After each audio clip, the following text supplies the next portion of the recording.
Hallo, herzlich willkommen bei Mrs. Fleury.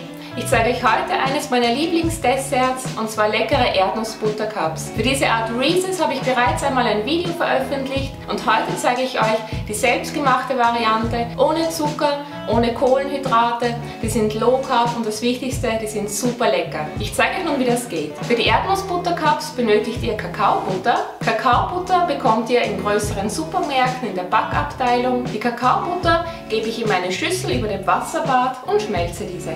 Zur Kakaobutter gebe ich noch Kokosöl und schmelze dieses ebenfalls über dem Wasserbad. Die Kakaobutter und das Kokosöl sind jetzt geschmolzen über dem Wasserbad. Ich habe die Hitze reduziert und gebe nun Meersalz dazu, etwas Vanilleextrakt.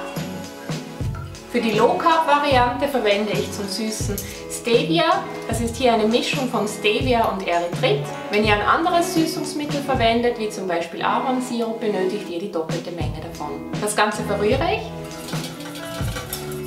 Und für den Schokoladengeschmack benötigt ihr natürlich Kakaopulver. Ich habe hier ungezuckertes Kakaopulver. Das rühre ich ebenfalls ein. Und so einfach habt ihr schon selbstgemachte Low-Carb-Schokolade. Die Schokoladenmasse fülle ich nun in Förmchen. Ich habe so kleine Pralinenformen besorgt. Die sind total süß für die Erdnussbuttercups. Aber sehr gut ist auch, wenn ihr eine Silikonform habt. Ich habe da keine Cupform, sondern so eine quadratische Form. Da fülle ich auch einen Teil der Masse ab. Die Förmchen fülle ich nun zur Hälfte. Die Förmchen gebe ich so zum Festwerden für 10 Minuten ins Gefrierfach. Für die Füllung der Erdnussbuttercups benötigt ihr Erdnussbutter. Ich habe hier eine selbstgemachte ohne zusätzlichen Zucker und eine kleine Menge Himbeeren. Das ist auch erlaubt bei der Low Carb Ernährung. Die Himbeeren zerdrücke ich mit der Gabel. Ich habe hier gefrorene Himbeeren. Die sind jetzt schon leicht angetaut. Und zum Binden der Flüssigkeit gebe ich zu den Himbeeren noch Chiasamen und vermische das Ganze. So habt ihr eine rohe Chia-Marmelade. Ich habe jetzt meine Förmchen aus dem Tiefkühlfach genommen.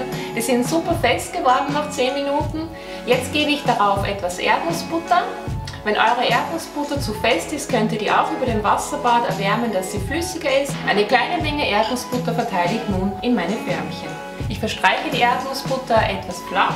Auf die Erdnussbutter gebe ich nun etwas von der Himbeer-Chia-Marmelade. Das ist eine traumhafte Kombination. Das müsst ihr unbedingt machen. Obendrauf gebe ich jetzt noch die restliche Schokoladenmischung. Die ist bei Raumtemperatur immer noch flüssig und lässt sich jetzt gut drauf verteilen. Und so verschließe ich meine Cups. Ich habe noch gefriergetrocknete Himbeeren, die verteile ich noch oben auf den Cups. Bevor das Ganze schon anfängt fest zu werden. Verziert mit der zweiten Schokoladenschicht gebe ich meine Erdnussbuttercups für weitere 10 Minuten ins Gefrierfach.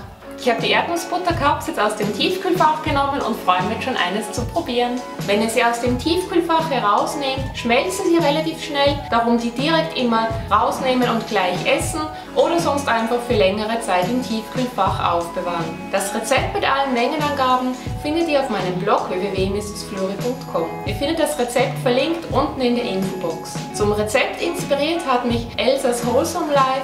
Ich liebe ihre Rezepte und sie hat mich inspiriert, auch mal diese Keto-Diät in veganer Variante auszuprobieren.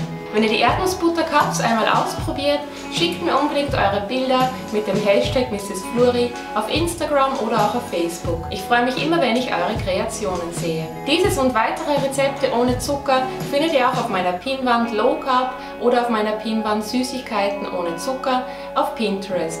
Folgt mir unbedingt auch auf Pinterest für weitere Rezepte und Inspirationen. Tschüss, bis zum nächsten Mal, eure Mrs. Fleury.